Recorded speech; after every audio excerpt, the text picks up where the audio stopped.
É o seguinte, bom dia, gente. É um prazer estar com vocês mais uma vez. Eu tinha falado que eu já estava começando além do horário, sabe? Que nosso horário é 8 horas.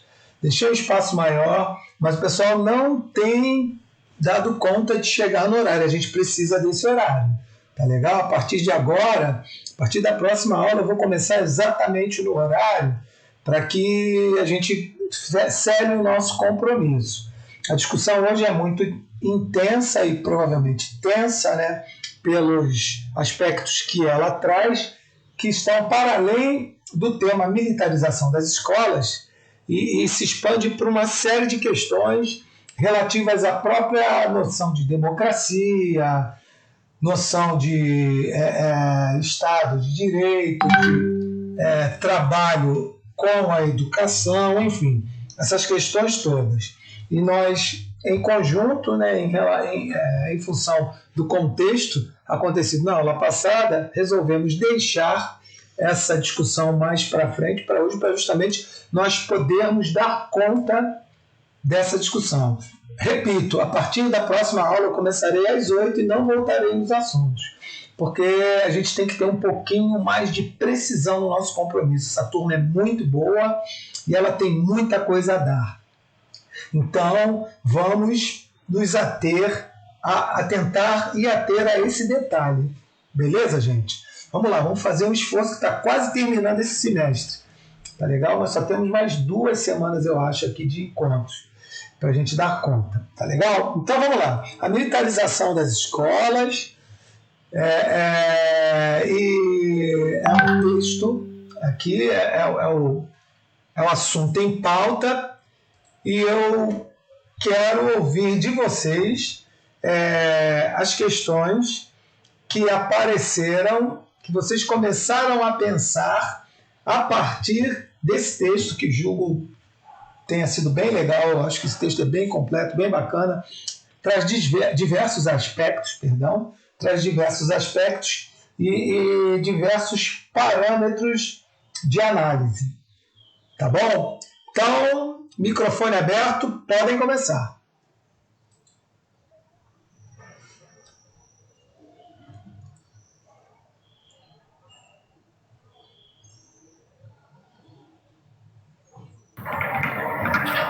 Bom dia.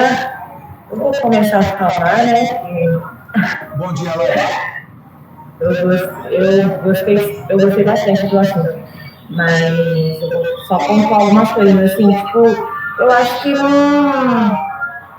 que essa questão da militarização, eu fiquei bem, assim, pensando em questões da China, sabe, essas coisas assim, e eu acho que como as pessoas veem, sei lá, tipo, o exército como um padrão de comportamento, eu acho que é por isso que provavelmente tem a gente que gosta dessa ideia. Porque eu não acho nada válido, nada, sei lá, eu não vi sentido nenhum, nem questão de qualidade, nem questão de, sei lá, de ordem, ser uma coisa legal fazer essa ideia de militarização nas escolas. Eu acho que pode ter, porque tem gente que, sei lá, gosta, né, desse tipo de ação que eles fazem, mas eu não vi nada de gratificante, assim, pelo contrário.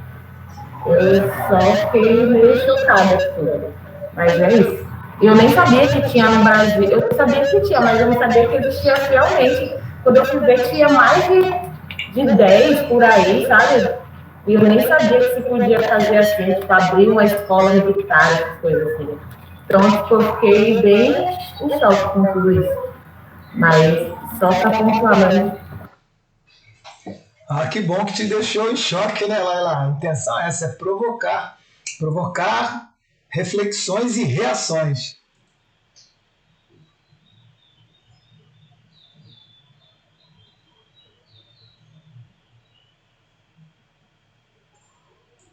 Vamos lá, quem se habilita?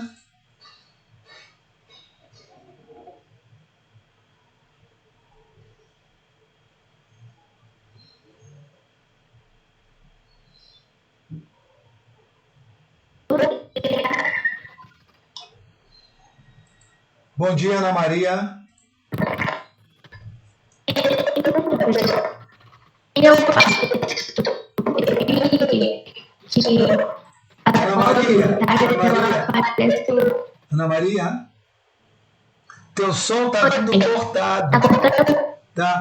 Você quer se desconectar e reconectar para falar? Eu vou tentar aqui. Tá bom.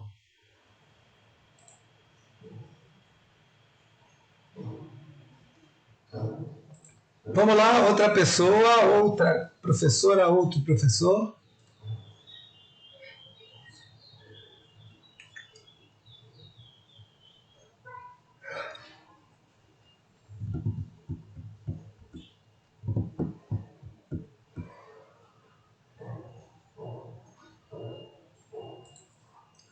Vamos lá, gente.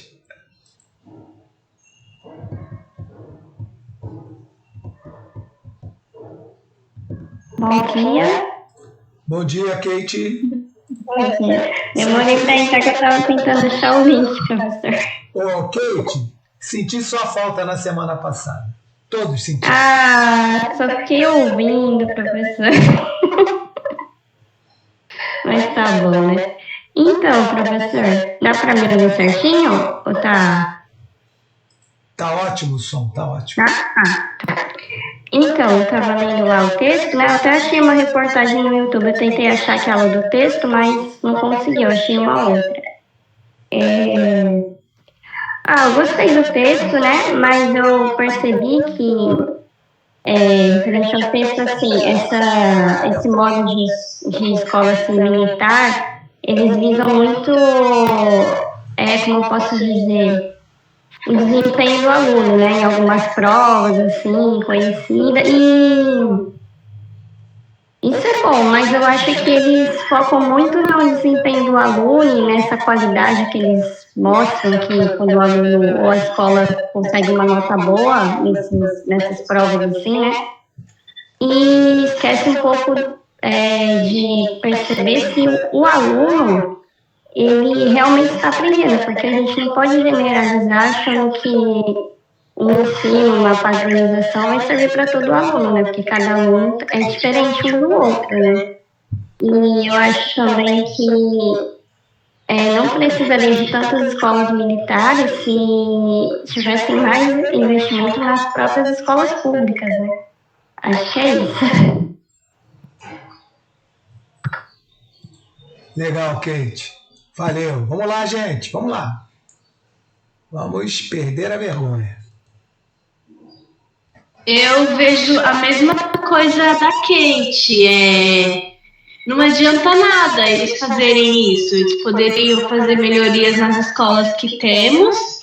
E tá, se eles querem fazer uma, duas escolas, porque tem gente que, sei lá, quer pôr o filho lá, mas eu não vejo que a militarização nas escolas seria uma opção viável para o aluno aprender e o aluno ser um bom pensador, porque na verdade não é. Deixa muitas lacunas em toda a vida do aluno. E é uma coisa que, querendo ou não, atrapalha bastante o currículo escolar.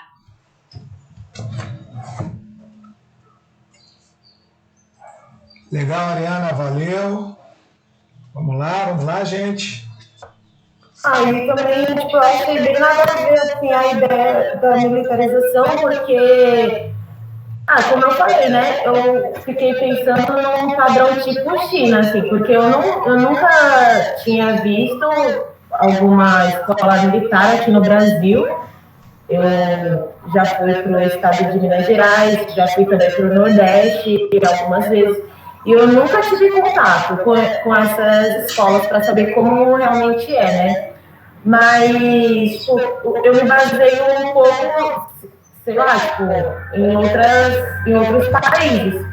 E eu acho tão nada a ver com o Brasil, sabe? Tão distante da realidade, porque eu acho que essa militarização não está associada com a qualidade. Eles não querem associar ela com a qualidade. Parece que eles querem associar ela com o modo de, sei lá, tipo, o modo de ser do aluno. Então, ele vai ser aquela pessoa correta, aceitada nos princípios, sei lá, nos princípios de ordem, sabe? Acho que foi o que passou para mim, né? Eu li o texto, foi o que passou essa vivência, assim, de que eles não estão muito ligados à questão de qualidade de ensino, mas sim uma questão de ordem mesmo. Bem China mesmo, bem um bagulho tipo, de ordem e progresso. É isso. Então, Laila, você falou aí, salvo engano, menos, não, talvez não com essas palavras, mas fazer com que o aluno trabalhe de uma maneira bem correta, bem isso, aquilo, mas a gente questiona, né? Mais uma provocação. O que é ser correto, né? Se é um valor relacional, você está certo ou errado dentro da sociedade, né?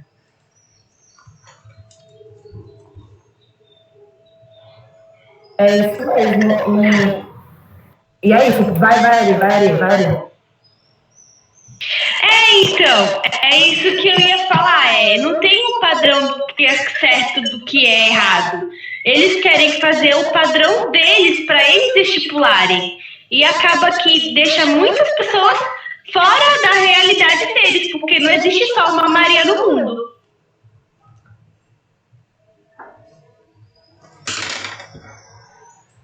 Não só a Maria, como os Joãos, mas assim como milhares de outras opções, né, de nomes e de pessoas, né? Sim, não tem como eles fazerem isso. Seria muito inviável. E não é uma cultura legal de se seguir. Ainda mais quando se fala em escola. Então, gente, mais opiniões. Vamos lá, Ana Maria, você entrou. Será que dá agora para se falar? Bom dia. Tá cortando agora? Tá ótimo, Ana Maria, bom dia. Então, no texto eu vi em várias partes que as escolas militares, elas parecem ter um segredo assim, aí no próprio texto diz uma fórmula pedagógica de alto nível, porque as escolas militares, além de ser todas regradas, elas têm bastante qualidade, elas estão, como posso dizer, em alto nível, assim. Elas sempre estão entre as melhores escolas.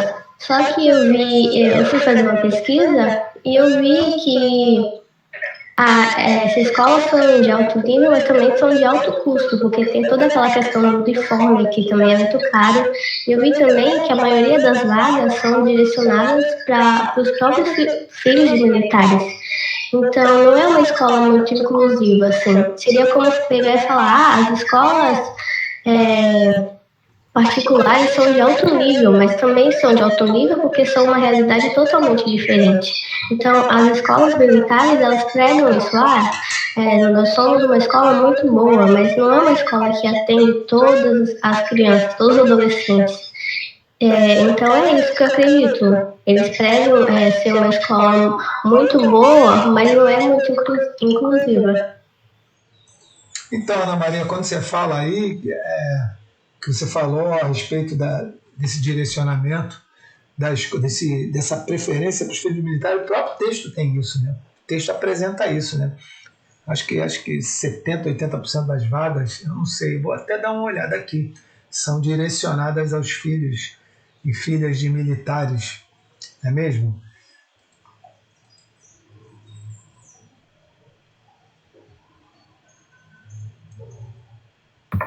Para mim, nada que vem dessa raça é bom. Então, quando eu já vi militarização, eu já falei, ixi, Deus me livre, Deus é mais.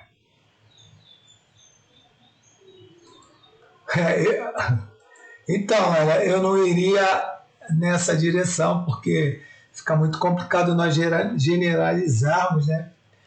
E colocar todo mundo em cima de um contrapeso só para medir as questões de cada um. Mas existe, durante muito tempo, o regime militar no Brasil foi uma coisa que não trouxe benefícios, né, para a maioria da população. Não obstante, há um clamor muito grande, você pode ver nessas manifestações aí, ditas cívicas, um clamor muito grande para a volta do regime militar. Nossa, é uma coisa que eu, na época, na década de 1970, em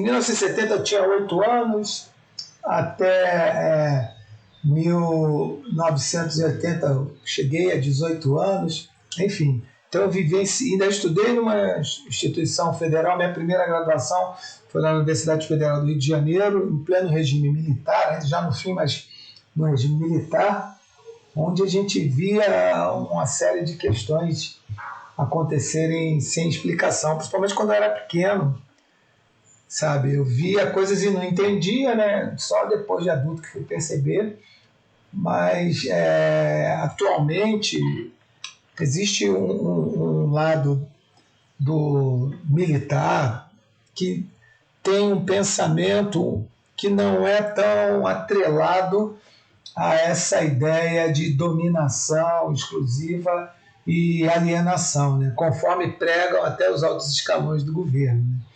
Nem preciso dizer quem vive falando isso. Mas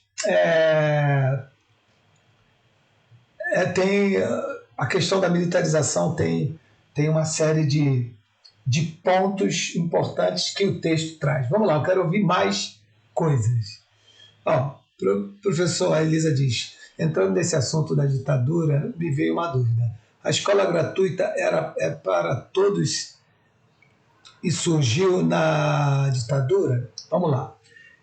A universalização do ensino, ela efetivamente é uma escola que dá acesso e que garante o acesso e permanência, ela vem com a Constituição de 1988. Na época da ditadura, a escola era assim, mas era a Lei 5692, a LDB, chamada 5692, a que veio antes dessa que a gente está vivendo agora, de 1971, ela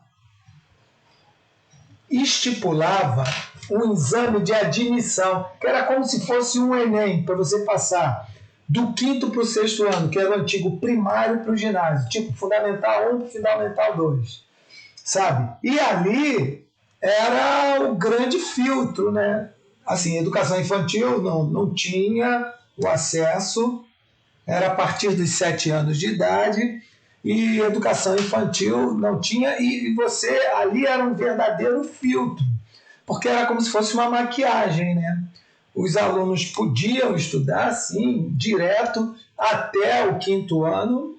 Na verdade, eu dei, acho que foi sorte, porque eu não conseguiria passar para o ginásio, para o ensino fundamental 2 na época, porque quando eu fui para o 5º ano, ia passar para o 5º ano para fazer a prova que chamava-se o exame de admissão, entrou a 5692, ela tira isso daí.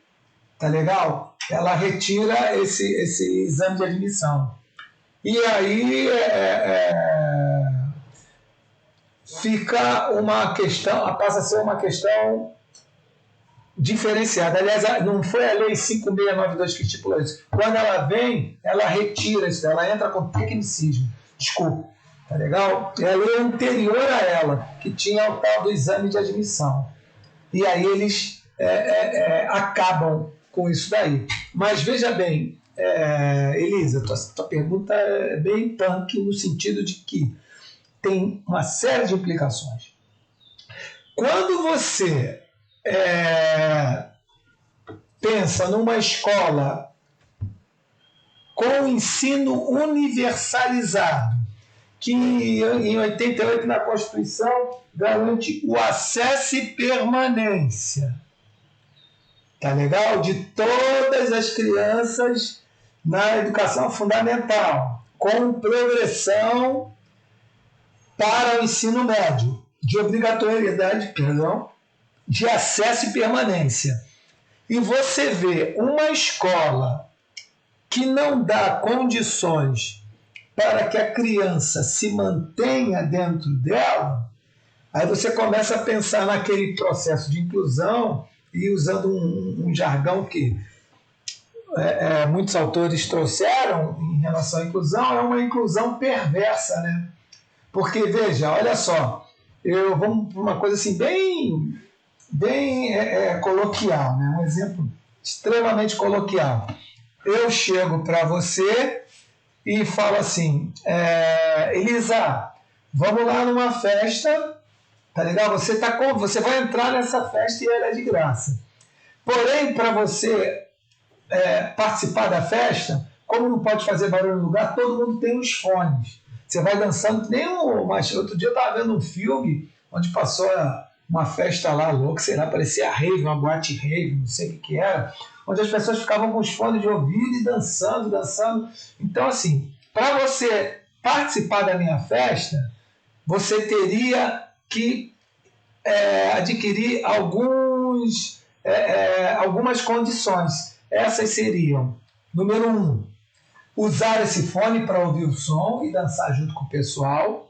Número 2, poder ter acesso a um tipo qualquer de vestimenta, que você pagaria para isso também, para poder participar daquela dança.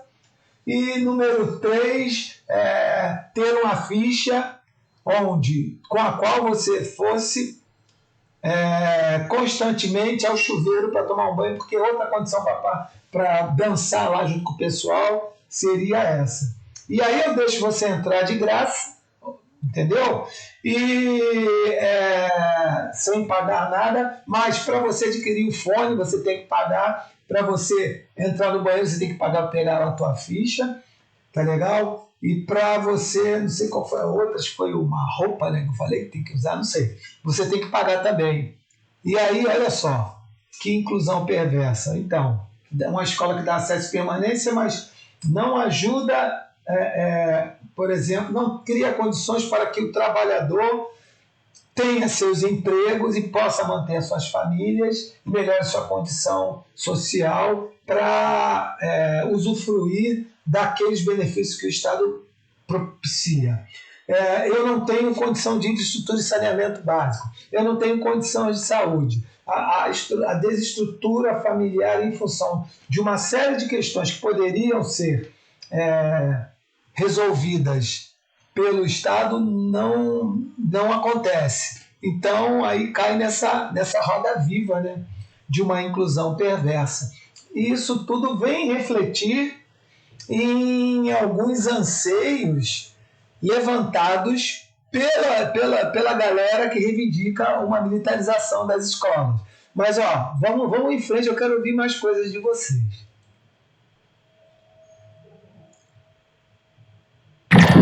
Bom dia. Uma coisa que quando eu estava lendo é que os professores não precisam ter formação de acordo com as diretrizes lá da educação. E eles também não precisam ser concursados. Aí eu fiquei muito chocada, né? Como pode isso? E aí a gente percebe que realmente as escolas militares não são sinônimo de qualidade, né? E toda essa ideia de ordem, né? Da figura do professor como uma autoridade, assim, ao meu ver, é até um regresso na educação, né? Acho que a educação não deveria ser assim. E essa é a minha opinião, mas eu realmente fiquei muito chocada com esses dois professores.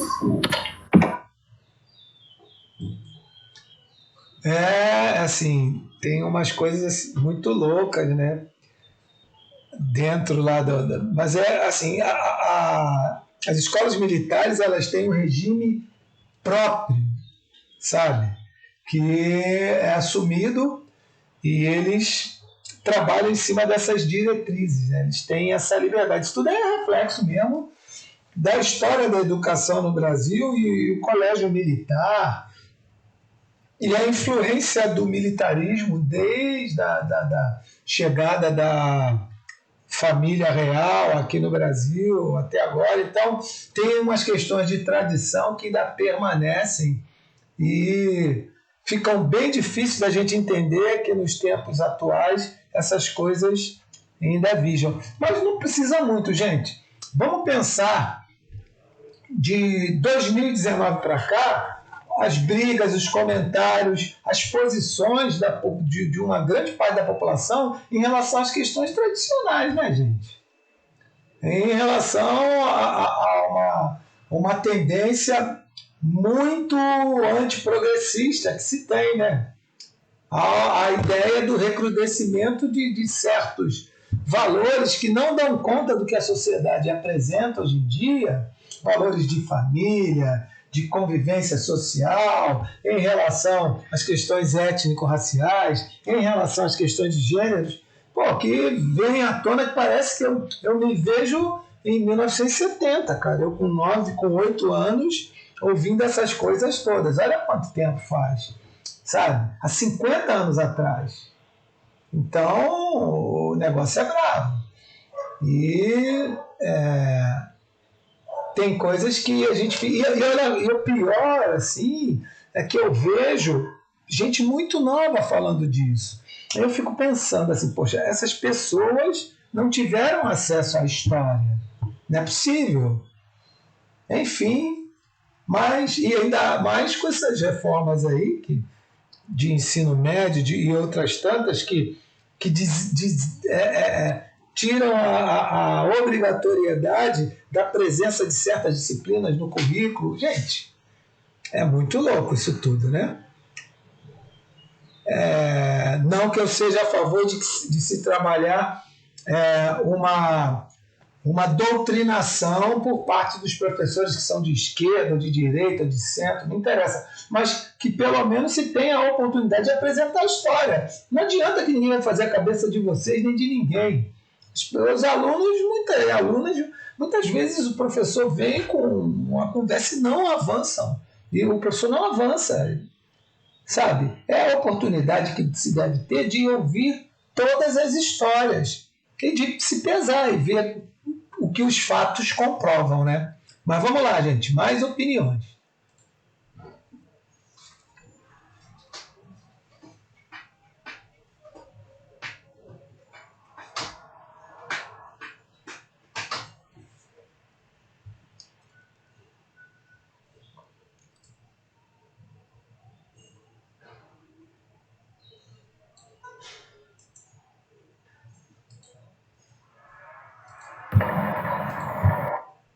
Vai lá.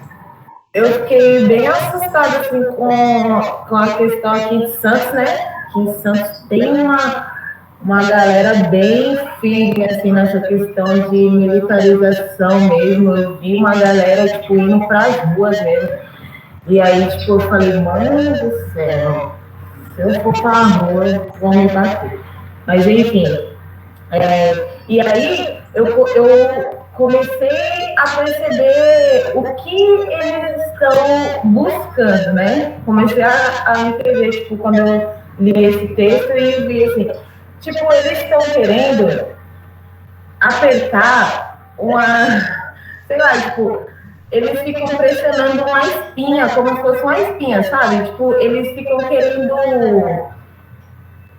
comprimir, assim, as pessoas de um jeito, mano, que, tipo, eles se baseiam nas coisas, como é que eu posso dizer? Não é nas causas eles se baseiam nas causas que a qualidade do ensino influencia. Por exemplo, eles muito, porque agora com essa democratização e tal, agora tudo é democrático, olha como que tá a questão do funk.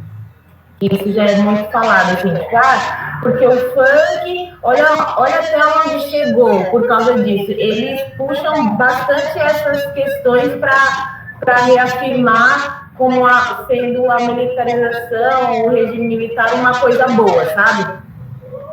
Só que eles não conseguem perceber que isso vem de uma causa social muito maior, entende? Então, não é tipo, eu chegando lá e falando, opa, agora aqui vai ter controle que vai se controlar isso. Eles não conseguem entender que a educação vai para além disso, sabe? E aí eles acabam distorcendo as problemáticas, eu acho. E aí acaba que outras pessoas vão se deixando levar em conta, porque, sei lá, porque não vê também o funk ou outras coisas como sendo uma consequência de todas as merdas sociais que vem sendo. Então, eles pegam e jogam essa questão de essa militarização, né, esse controle, porque eles acham que com isso vai se controlar, porque na época da ditadura isso não existia. Sim, não existia isso, porém existiam outras coisas que faziam com que isso, sabe, explodisse. Eles querem tapar essas coisas com controle e não sei, isso não se dá assim. Beleza, Laila. Quem mais? Quem mais, gente? Oi, bom dia. Bom dia, Letícia.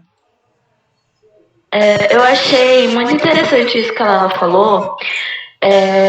Assim, no meu ponto de vista, é engraçado ver esse pessoal defendendo certas coisas, né, tipo a militarização das escolas, porque dá pra ver que eles estão com raiva do espaço do privilégio que eles têm sendo perdido, né? Porque a gente está trazendo à tona hoje em dia conversas que são extremamente necessárias.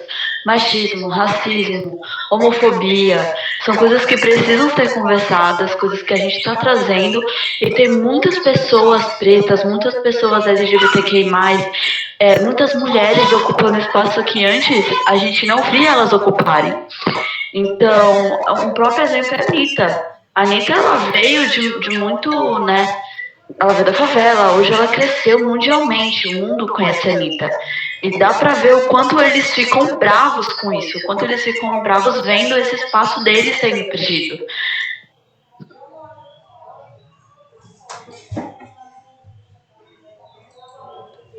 Beleza, Letícia. Beleza. Vamos lá. A Letícia já levantou aqui uma lebre bem interessante. E aí? Depois eu vou falar sobre esse levantamento aí, esse apontamento da Letícia. Vamos lá.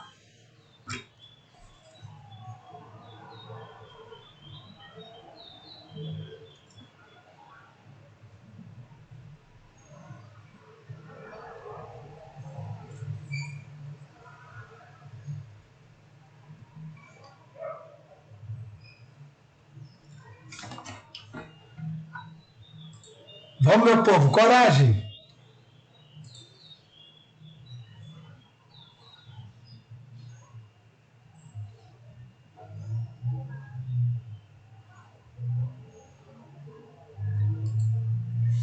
Caramba, os meninos sempre me deixam falando sozinho. Ai, meninos, professores, vocês não têm colocações? Gente, o povo tem gente que pode ser a favor, o espaço aqui é aberto para se colocar das várias maneiras. Por exemplo, o homeschooling foi dividido. Tinha gente que achava que era legal, outras pessoas não achavam legal, enfim. Vamos lá, podem se colocar. Pode deixar que aqui não é o tribunal que vai julgar ninguém, não. As pessoas pensam de acordo com suas convicções. A aula é justamente para abrir outras possibilidades de pensamento para além das nossas.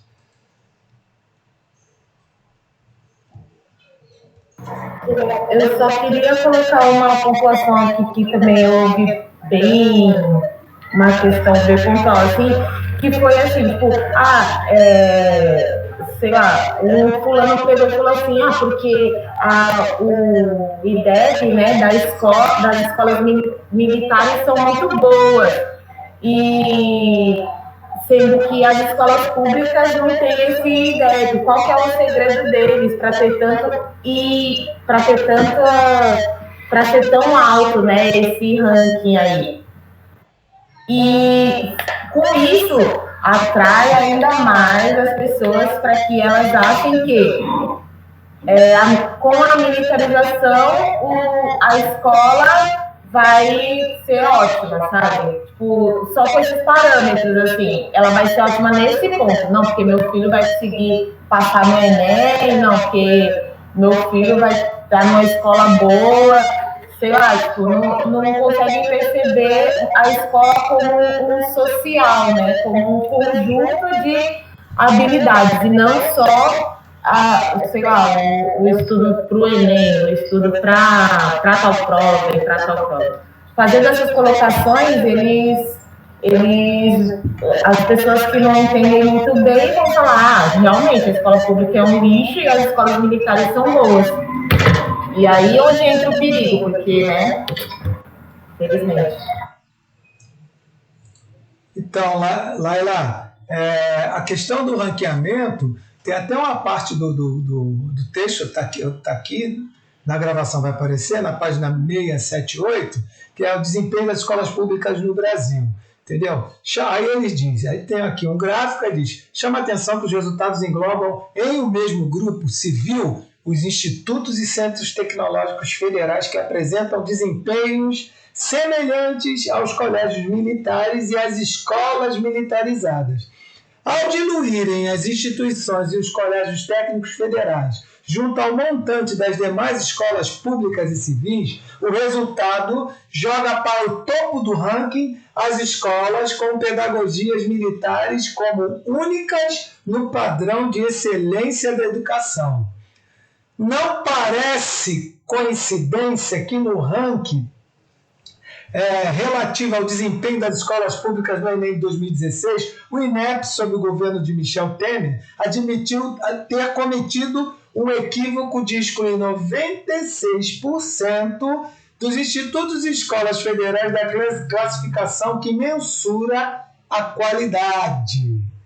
Tá legal? Refeita a inclusão no ano posterior das 10 melhores instituições públicas do Enem 2017, 7 eram colégios de aplicação das universidades federais, institutos federais e centros tecnológicos.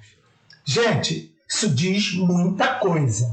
Isso diz muita coisa.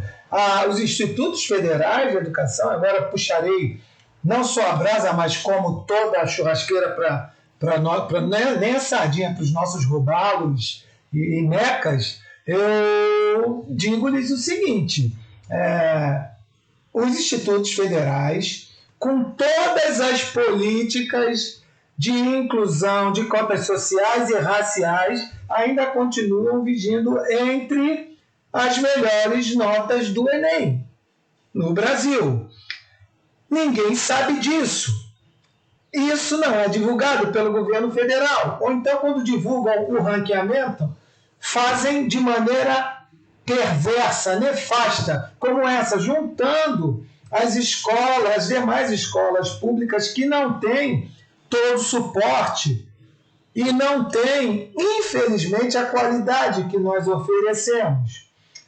César, vamos esconder ou vamos nos isolar das escolas públicas? Não, vamos mostrar que se trabalharmos no nível que se trabalha nos institutos federais, por exemplo, no ensino médio, e nos colégios de aplicação, gente, todas as universidades públicas têm os chamados colégios de aplicação, que é um colégio onde funcionam as questões pedagógicas, da prática pedagógica propriamente dita, dos profissionais que são formados lá.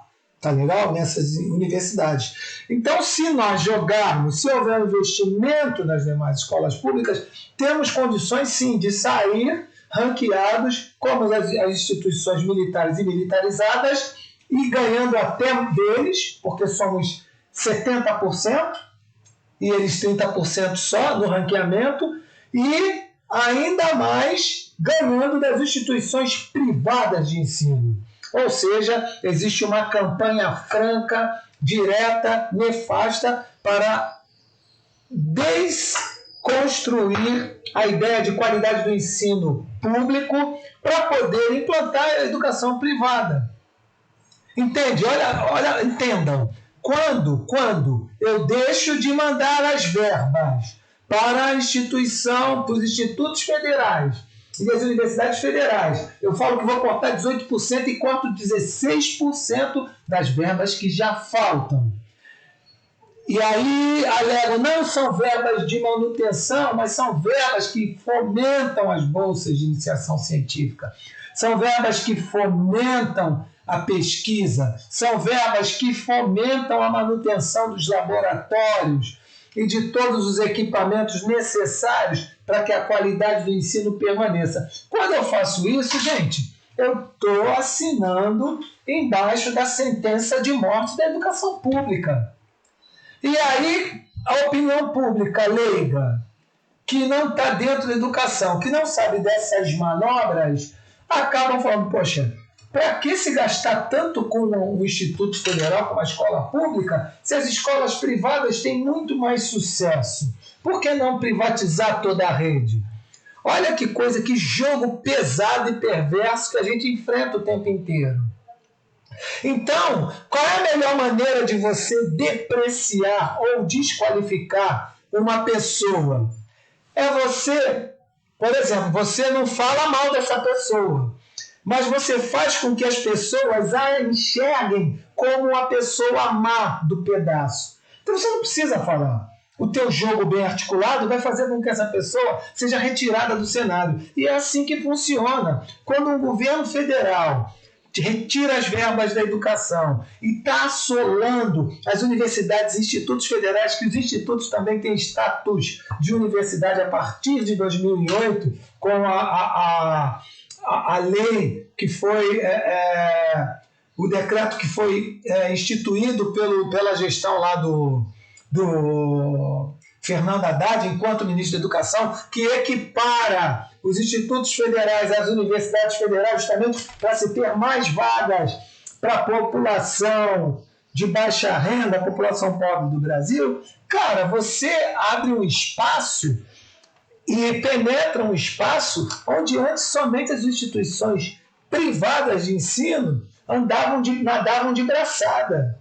Então você incomoda. E de lá para cá vem se tentando desconstruir essa ideia. Vejam, de 3 anos para cá, o grupo Croton, os grupos as maiores instituições, os grupos que são os conglomerados das maiores instituições privadas no Brasil, vêm construindo uma série de universidades novas.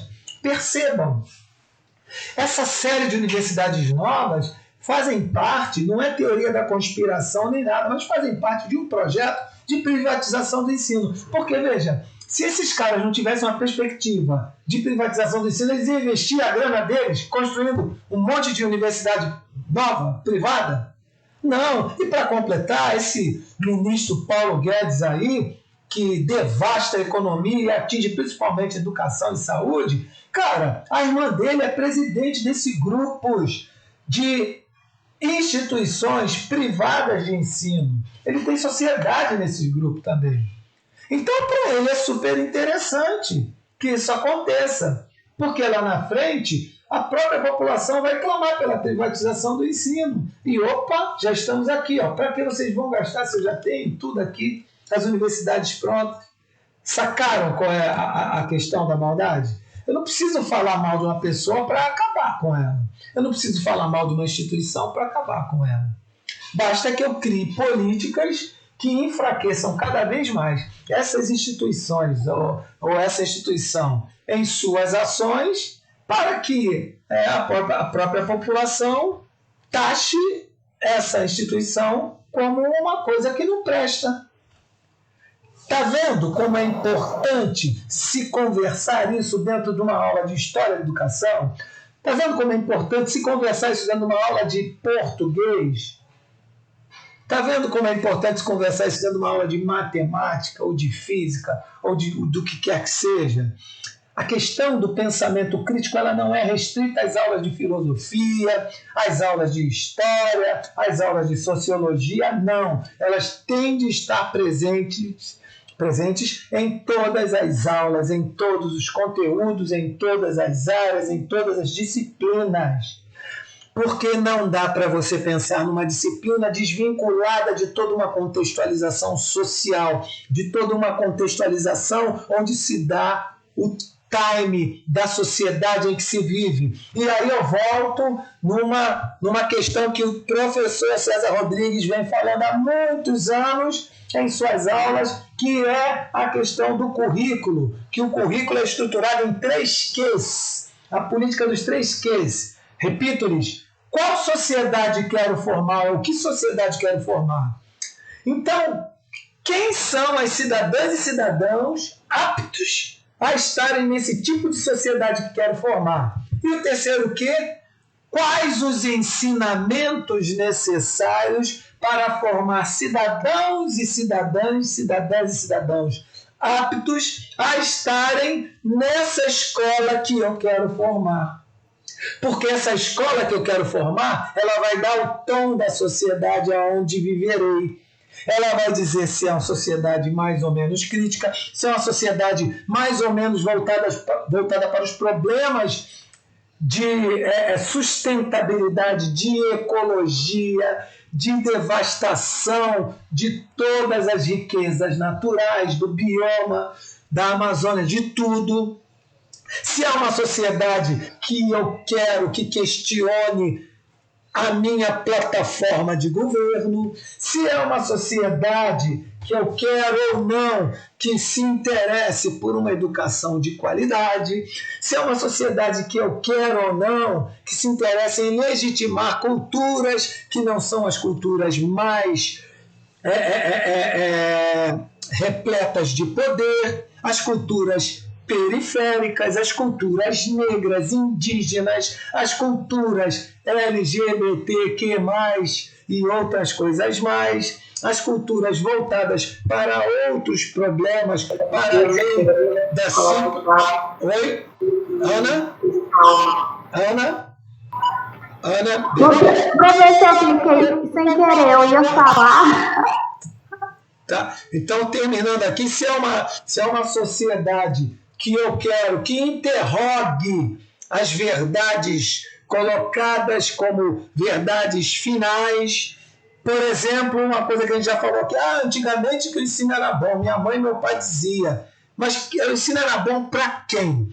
Para qual sociedade? Quem tinha acesso? Quem não tinha? Não tinha, perdão. Ao contrário, antigamente a escola era mais que excludente. Hoje, mesmo que se tenha uma inclusão perversa, ainda se tem a chance de legalmente pleitear essa inclusão, porque está lá a obrigatoriedade na Constituição de acesso e permanência. Então, muitas verdades têm de ser destruídas. Que na época da ditadura não existia tanta violência. Não existia, é ruim de não existir.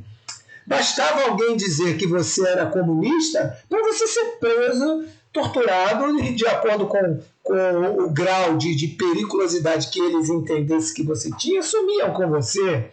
Não se tinha liberdade de falar numa aula, como eu estou falando desse jeito agora, mesmo sabendo que eu mesmo estou já gravando a minha aula e vou postar lá no meu canal, para não dar trabalho, para não, assim, supostamente não dar trabalho a alguém gravar e querer denunciar. Eu sei que não é o caso dessa turma, mas a gente está sujeito a tudo, sabe? Então, quando eu falo nos meus programas nas redes sociais, essa liberdade não há preço, não há o que pague essa liberdade.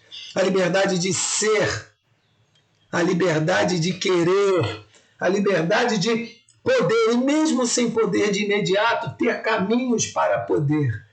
A liberdade de dividir, a liberdade de sentir, a liberdade de orientar-me sexualmente, a liberdade de optar por essa ou aquela escolha, a liberdade de optar por esse ou aquele tipo de trabalho feito com as minhas alunas e alunos, de ter a minha pluralidade de ideias e concepções pedagógicas. Enfim, essas coisas todas estão aí presentes na sociedade, e nós através da educação, podemos colocar... imaginem, me veio aqui uma ideia, uma metáfora. Imaginem que o mundo aparece para nós todo embaçado. Vamos lá, vocês tomam banho quente no banheiro. O espelho é embaçado por essa fumaça, né? Sabe? Então, sempre, por exemplo, minha esposa toma banho muito quente. E sempre quando eu entro no banheiro, logo após, eu quero olhar no espelho e não consigo, porque está tudo embaçado.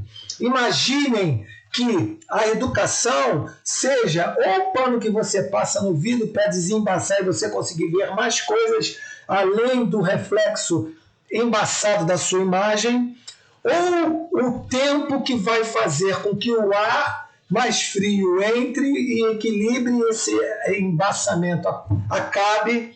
Enfim, a educação pode ser as lentes que ampliam a sua miopia, olha, acabam com a sua miopia, tá legal? E desfazem e destroem o seu daltonismo cultural, ou as lentes que potencializam a miopia, tá legal? A miopia social ou o daltonismo cultural. Vai depender de como ela for usada e por quem for usada. Se ela não apresenta um amplo leque de opções para que você possa, dentre essas, enveredar pela que mais condiz com a sua percepção de verdade, pensando aí na verdade como um referencial relativo, um conceito que merece ser relativizado sempre e interrogado sempre, por isso a relativização. Se você não tem essa possibilidade na educação, um abraço, ela não vale de nada, ela forma, conforme já disseram aí, somente para fazer uma prova de vestibular, isso que a gente chama de caráter propedêutico do ensino. Então, assim, eu fiz alguma coisa, o porquê dessa demanda tão presente na sociedade da militarização das escolas? A primeira coisa que as pessoas vêm falando é segurança. Não, porque tem segurança. Depois a questão do respeito, depois a questão da hierarquia. Mas isso daí não pode ser confundido com alienação, com apartamento das perspectivas plurais que o mundo oferece para a gente. Tá legal? A outra coisa é da qualidade do ensino. Mas que qualidade do ensino? A quem interessa essa militarização? A quem interessa essa qualidade? Quais grupos são beneficiados por essa qualidade? Tá legal? O que seria esse alto nível de escola, se na verdade esse alto nível já é alcançado pela educação pública? Eu acabei de ler o trecho que coloca isso muito bem, e aí eu vou ler aqui 2 pedaços que dizem, no texto, mais 2 pedaços, que dizem o porquê dessas demandas chegarem. Então, ele aponta o seguinte, que o contexto da militarização foi marcado por argumentos de que a escola projetada na transição do regime ditatorial para a democracia havia fracassado. Ou seja, depois que acabou o regime militar, a escola fracassou, não servia para mais nada. E aí é por isso que eu venho com essa ideia do fracasso. E aí o autor aponta que o que acarretava uma urgência, o contexto foi marcado por argumentos que a escola pública projetada na transição do regime ditatorial para a democracia havia fracassado, o que acarretava a urgência de se pensar em outros mecanismos para as escolas. Aí diz, de acordo com os entusiastas, cita aqui o autor Guimarães,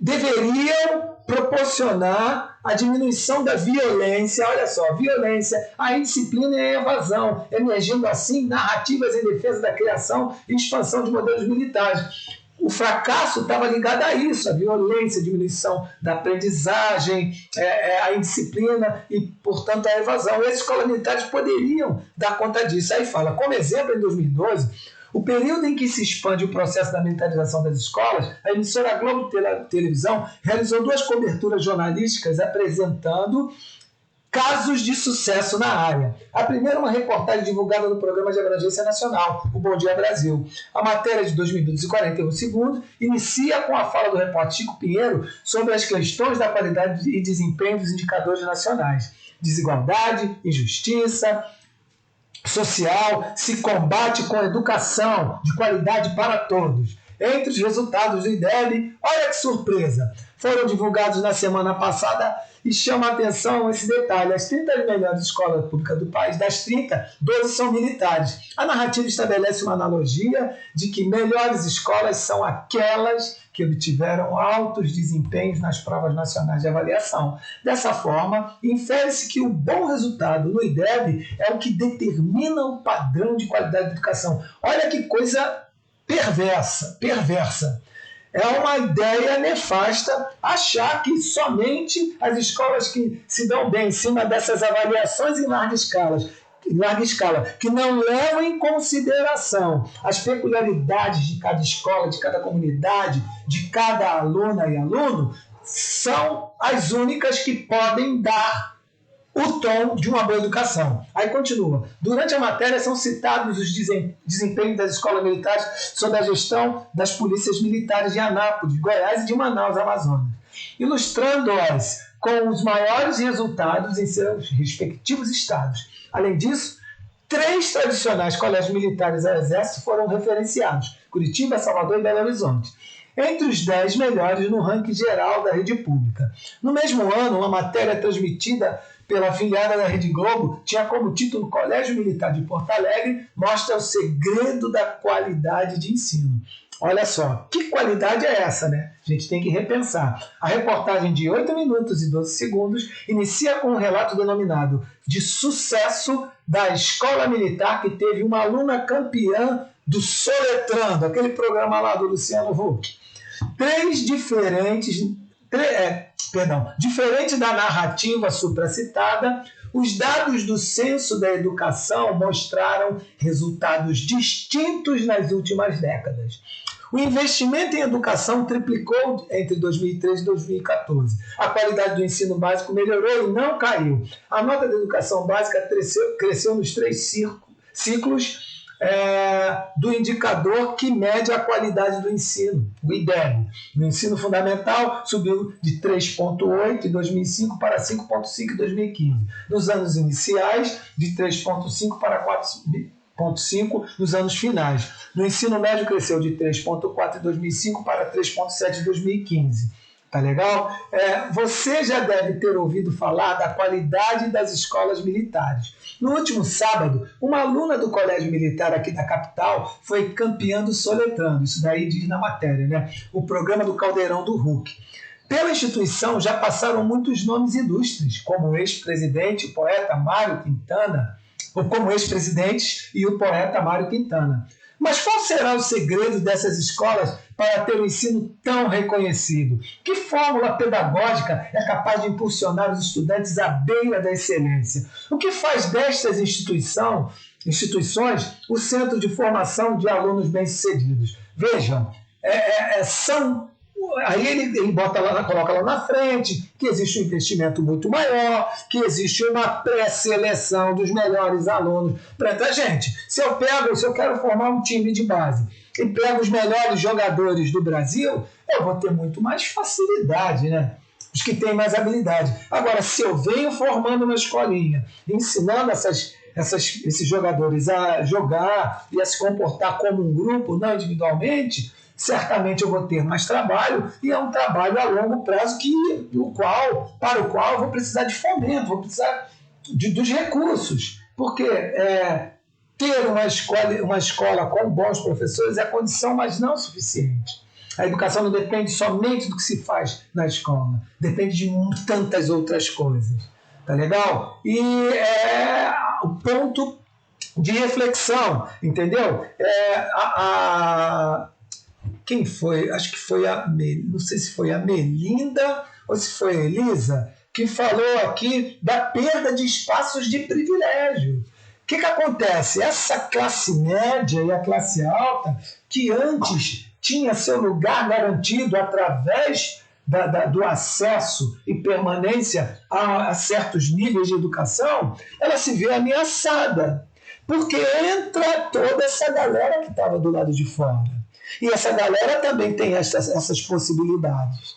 Então, quando uma universidade federal e o Instituto Federal abre espaços para outros grupos adentrarem aos mesmos e fazerem desse lugar um lugar a partir do qual vão construir sua independência social, sua afirmação social como cidadã e cidadão, construindo caminhos e possibilidades para outros pares e para outras pares, isso ameaça. Ameaça porque se antes eu tinha essa posição de privilégio e através dela eu exercia o meu poder sobre as classes menos favorecidas, agora eu vejo isso daí de uma maneira instável, tá legal? E prestes a ruir.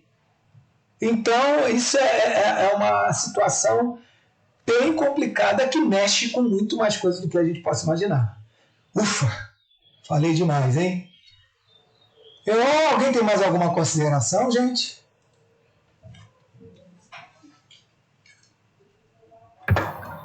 Eu só acho que, quanta dificuldade a gente tem passado assim, ao longo de todos esses anos, né? E o quanto a gente vai passar ainda como sendo professores em formação e vendo o quanto é importante, né, a gente ter essa base, esse conhecimento, para que a gente consiga transferir para o nosso aluno essa importância, né? Hoje, a minha filha, ela tem 8 anos e, às vezes, ela vem aqui e ouve o que o professor está falando.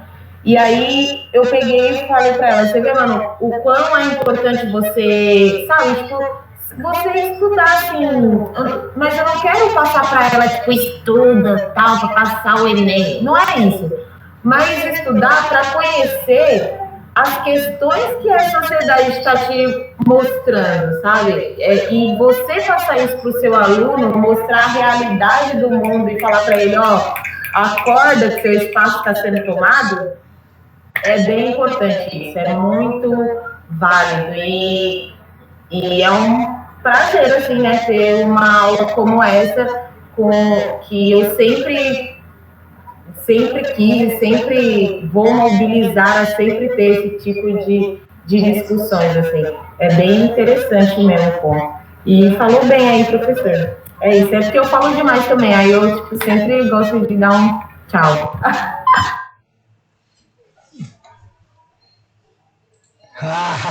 Somos professoras e professores. Obrigado, Ana, pelo incentivo. Fiquei muito feliz aí da sua filha de vez em quando dar uma sapiada. Bem legal. Muito bom, muito bom. Um beijo para ela. Como é que é o nome dela? É Manuela.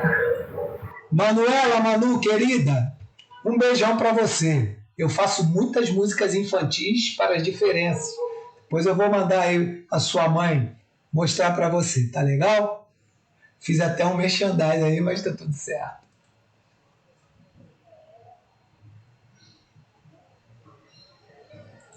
Mais alguma colocação, pessoal?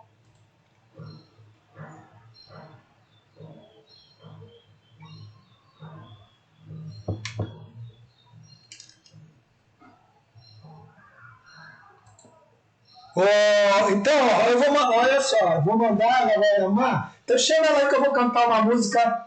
Posso? Vocês se importam se eu cantar uma música infantil minha que tá no CDzinho?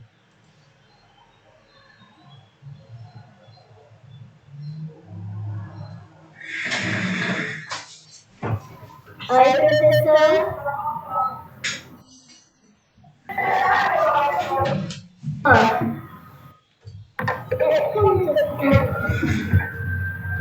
Oi, Manu, tudo bem?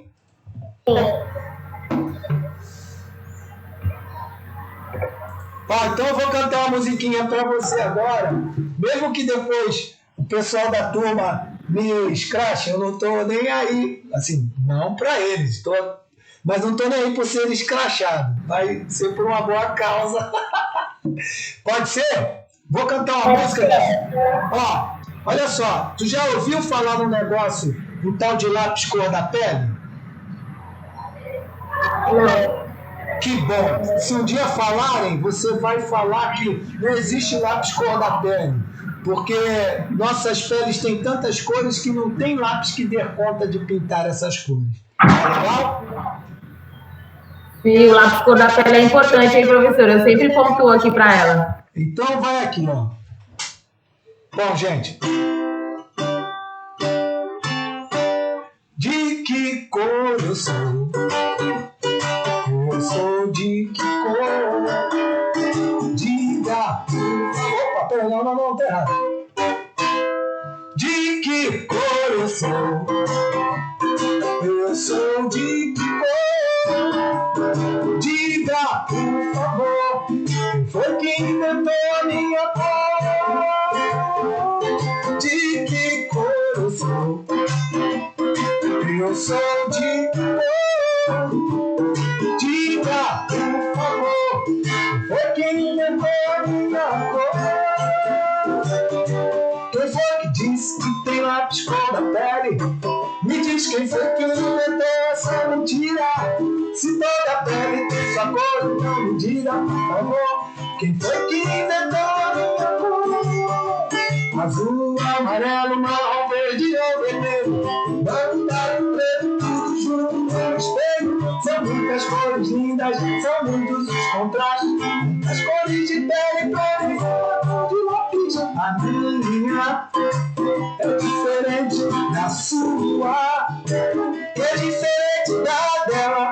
A minha, a sua, dela, dela. São cores muito lindas, são cores muito belas. A minha é diferente da sua, é diferente da dela. A minha, a sua, dela, dela. São cores muito lindas, são cores muito belas. De que cor eu sou? Eu sou de que cor? Diga, por favor, quem foi que inventou a minha cor? De que cor eu sou? Eu sou de que cor? Diga, por favor, quem foi que inventou a minha cor?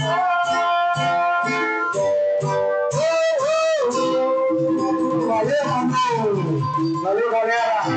Um beijão. Valeu, hein? Obrigado pela chance, pela moral, pelo carinho. Mais uma vez, as aulas de vocês são sempre aulas gratificantes. Eu estou passando por um problema pessoal bem punk de saúde lá com a minha irmã lá no Rio de Janeiro, né, que já é idosa e tudo mais, mas eu sou uma pessoa que tem fé, né? E sou uma pessoa que recebo presentes. Vocês são sempre um presente para mim, tá legal? E eu tenho um canal lá, professor César Rodrigues, mas agora eu vou abrir um canal só para as questões infantis, que chama-se Tumbalalá, que é o nome de um grupo, da coisa que eu coordeno aqui de músicas infantis, né? Então eu vou abrir e eu estou terminando de fazer o clipe dessa música e vou colocar lá e eu aviso a vocês, tá? Obrigado pela força, vamos lá, vamos em frente. E deixa eu falar um negócio para vocês muito importante, vocês espalhem. Dia 2 de outubro, deixa eu até ver aqui que dia eu acho que é segunda-feira, o meu grupo de pesquisas, não, vai ser sexta-feira, dia 2 de outubro, o meu grupo de pesquisa HackDG vai fazer uma live com a Djamila Ribeiro, tá legal? Então, é uma pessoa muito importante no cenário do feminismo, do ativismo negro, é uma pessoa muito top e vai ser bem bacana, vai dar certificados, mas eu acho que vocês poderiam assistir, tá legal? Não quero atrelar isso a nota nenhuma, que isso é uma tremenda palhaçada, não vou fazer isso, mas eu ficaria muito, muito contente. Se pudesse, daria um bombom para cada uma e cada um que assistisse. E arregaçasse, fizesse as perguntas mesmo.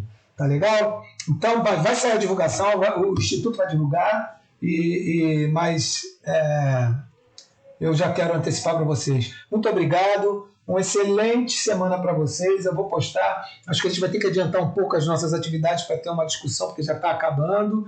Vocês são muito legais. Laila, um beijo na Manu aí. Muito obrigado pelo carinho. Desculpem, eu não sou cantor, só sou autor, mas foi só para terminar de uma maneira diferente. Um beijo. Professora, ela curtiu pra caramba. E ela sempre vem com essa questão porque ela tem uma prima negra, né? E eu sempre tento mostrar pra ela o porquê que ela é um pouco diferente de mim, que também sou negra, ela é branca. E o porquê que ela também é um pouco mais diferente da Sofia, que também é negra e tal. Essas questões são sempre na nossa família, sabe? Então é sempre bom. Ajuda aí. Valeu. Vamos entrar na educação para as relações étnico-raciais logo de cara na semana que vem. Vamos botar para quebrar discutindo umas coisas aí, tá? Um beijo, tchau. Valeu, obrigado pelo carinho, pela paciência, pela generosidade e pelo acolhimento. Fui!